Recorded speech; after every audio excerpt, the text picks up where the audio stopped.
Salut! Salut, Salut, Moi, c'est Mélinda. moi c'est Antoine. moi c'est Lucie. Enchanté. Vous venez d'où? Alors moi je viens de Pau, dans les Pyrénées-Atlantiques. Et toi? Moi, je viens de la Guadeloupe. Et toi du coup tu viens? D'Alsace, à côté de Strasbourg, à Gespolsheim. Est-ce que votre accent vous a déjà fermé des portes? Pas encore. Bon, après, c'est vrai que je suis encore nouvelle, on va dire, en France hexagonale, mais non. Moi je sais pas, je pense que ça aurait pu, parce que je fais du journalisme et que je me suis dirigée vers la presse écrite. Et je sais pas du tout si j'avais décidé de me diriger vers la radio ou la télévision, si ça m'aurait pénalisée. Et toi? Bah, je ne pense pas. Après, je fais attention à éviter de l'avoir en société, pour des raisons de sobriété, on va dire. Mais ouais, j'ai pas eu la sensation que, de par mon expérience, des personnes étaient refusées pour avoir un accent particulier. Alors, vous entendez votre propre accent? Moi, en fait, quand je parle comme ça, non, je l'entends pas, mais quand je regarde des vidéos, par exemple, où je parle, je me dis, ah oui, quand même. Non, je fais pas du tout. Mais après, vu que je me filme pas spécialement, je crois que ça va être la première fois. Bah, peut-être que je l'entendrai ce coup-ci. Il y a pas longtemps, j'ai ouvert une conversation avec une amie que j'ai grave remontée. Et du coup, je me suis écoutée parler il y a 5 ans, quand j'étais encore en études à Bordeaux. C'est pas que ça m'a choquée, mais presque je me suis pas reconnue. Mais du coup, j'ai une question quand même. Vous saviez que vous avez un accent? Moi, je l'ai compris quand je suis arrivée à Bordeaux. Parce qu'à Bordeaux, bon, des gens disent que c'est dans le sud, pour moi, c'est pas le sud. Du coup, tous ces mots, moins, demain, le pain, on m'a de suite repris sur ça. Et non, je le savais pas. Tu sais, moi, j'ai compris que j'avais un accent à 14-15 ans, donc quand je suis arrivée à Paris. J'ai été chez une cousine et il y avait un événement dans son village. Et il y a une dame qui m'a dit « Ah, mais on entend ton accent et tout ». Je lui ai dit « Mais quel accent ?» en fait. Et quand j'en ai parlé à ma mère, elle-même aussi, elle m'a dit Non, nous, on n'a pas d'accent, c'est eux qui ont un accent en France ». Et du coup, après, j'ai compris que ça s'appelait le nombrilisme, d'après mon prof, qui dit qu'en fait, on dit toujours que c'est les autres qui ont un problème et pas nous. Se moquer d'un accent, c'est être raciste. Très intéressant. C'est une vraie question, ça. Moi, je dirais pas être raciste, mais faire preuve de maladresse. Puisque pour moi, quand on me fait remarquer que j'ai un accent, ou bien quand on me dit ça a qu'à marcher, mais non, c'est pas drôle, ça n'a jamais été drôle, ce ne sera jamais drôle. D'ailleurs, s'il y a des personnes qui nous regardent, si vous le faites, arrêtez. Et si vous ne l'avez jamais fait, ne le faites pas, s'il vous plaît. Voilà. Puisque moi, je trouve pas ça marrant. Et puis, il y a beaucoup de personnes qui pensent pareil que moi. Mais je dirais pas que c'est raciste, mais c'est de la maladresse. C'est vouloir être marrant, mais non. Non. Moi, je t'avoue que ça me fait bien rire. Ah ouais? Oui, les accents. Je trouve que c'est une manière de créer un personnage. J'aime bien, je trouve que même tu regardes tous les imitateurs. Finalement, ils imitent toujours un accent, ils imitent toujours... ils raccrochent une personnalité à un accent pour créer un personnage, le rendre burlesque, le rendre drôle. Après, voilà, ça dépend comment c'est fait. Si c'est fait vraiment à des fins de blesser... Moi, je dirais pas que c'est... Enfin, j'ai jamais pensé au fait que ça pouvait être raciste, que ça puisse être discriminant, oui. Mais du coup, je trouve que le fait d'en rigoler, ça peut amener à un peu déconsidérer certaines personnes qui ont l'accent. À court terme, tu te dis c'est drôle et tout, et je pense que je suis la première à rigoler de ça, mais ça peut s'installer plus durablement Oui. et pénaliser des personnes qui ont l'accent, je trouve. Oui, on peut attacher une catégorie sociale à un accent et C'est dire ça. que du coup, vu Oui. que c'est des personnes pas forcément cultivées ou j'en sais rien, et du coup se dire que vu qu'il a l'accent, il fait partie de ces... Effectivement, oui, c'est le problème de l'apparat, de manière générale.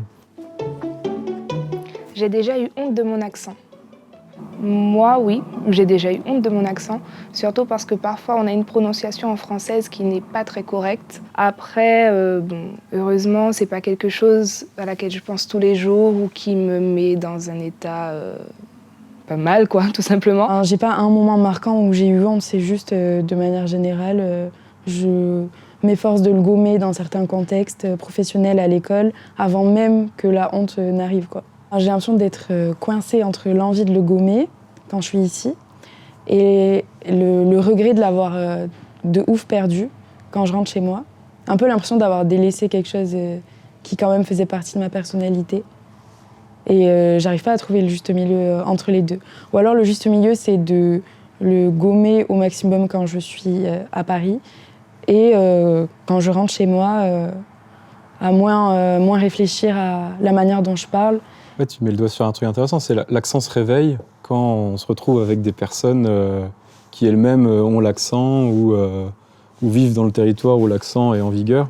Mais en fait, je pense qu'ici, je réfléchis un peu plus à la manière dont je parle parce qu'on cherche toujours, quelque sorte, à se fondre aussi dans la société. Donc bon, je pense que c'est pour ça que je réfléchis, mais c'est vrai qu'en Guadeloupe, après, quand je parle, je sens qu'elle revient. L'Assemblée nationale a adopté le 26 novembre 2020 un texte visant à ajouter l'accent à la liste des causes de discrimination sanctionnées par le Code pénal.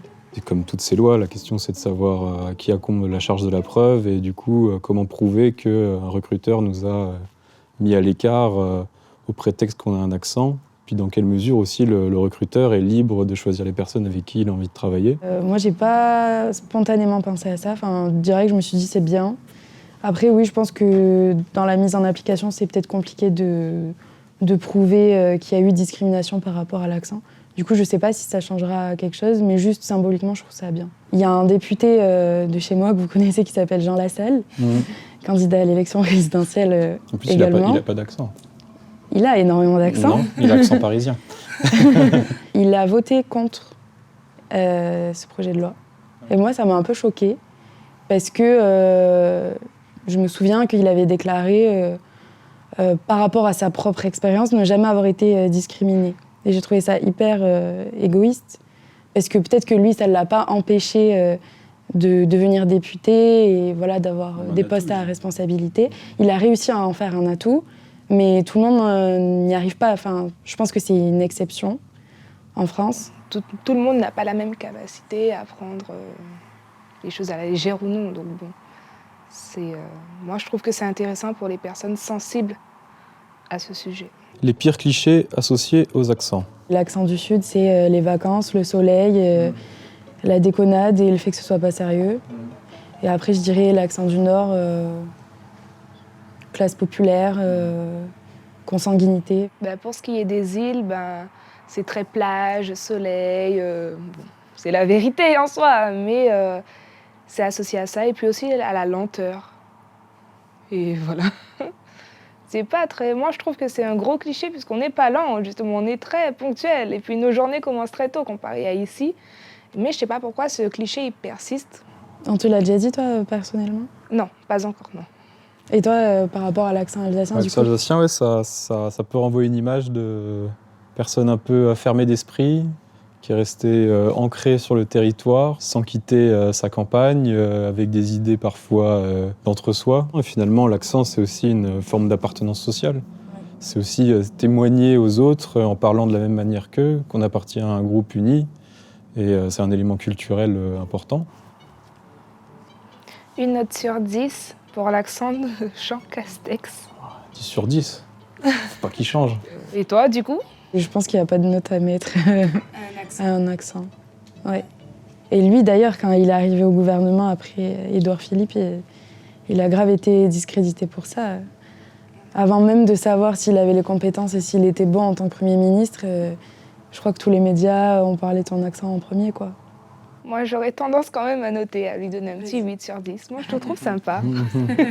Moi, je voudrais connaître votre avis sur celui de Christiane Taubira, parce qu'elle est guyanaise. Et moi, j'entends pas forcément son accent, mais voire pas du tout. Bon, moi non plus. Non, on l'entend pas trop, je trouve. Et la question, c'est vrai, c'est de savoir si c'est une manœuvre politique que de l'avoir conservé un petit peu, mais sans trop l'accentuer, pour d'une part être accepté par, entre guillemets, la communauté parisienne, puis en même temps, ne pas se couper de ses électeurs qui ont besoin d'être représentés par une personne qui partage ses valeurs. Votre accent, souvent imité, mais jamais égalé. Non, jamais égalé. Exact. Moi, ce qui me dérange, justement, c'est que c'est souvent, très très souvent, c'est mal fait. C'est peut-être ça qui est drôle. Non. Ok. Non. C'est une caricature. Voilà, c'est une caricature, mais bon, la plupart du temps aussi, les personnes qui imitent n'ont jamais mis un pied aux Antilles. Donc en soi, comment tu veux imiter quelque chose que tu ne connais pas ? Elle a raison, je pense que quand quelqu'un essaye d'imiter ton accent, du coup, il a l'impression de connaître d'où tu viens, mais c'est que de la surface, c'est que ce qu'il a entendu à la télé ou sur Internet. Mais après, ça nécesse de parler avec la personne aussi et Ça n'a aucune de lui faire profondeur. comprendre. Mais C'est oui, une voilà. caricature. Ça n'a quoi. aucune C'est- profondeur, exactement. Bon, faut qu'on se dise au revoir, c'est ça? Bah, à bientôt. C'était sympa d'échanger avec vous. Ouais, moi, ça m'a fait grave plaisir. Enfin, j'avais jamais pris le temps de parler avec des personnes que je connais pas qui ont un accent. Et j'ai l'impression que c'est un peu une thérapie, là. Oui. Genre, je vais sortir de là, je vais cogiter. Et quand je vais regarder la vidéo, je pense, prendre encore plus de recul sur mon accent, le vôtre, et ce que ça implique dans ma vie. Mais c'était grave cool.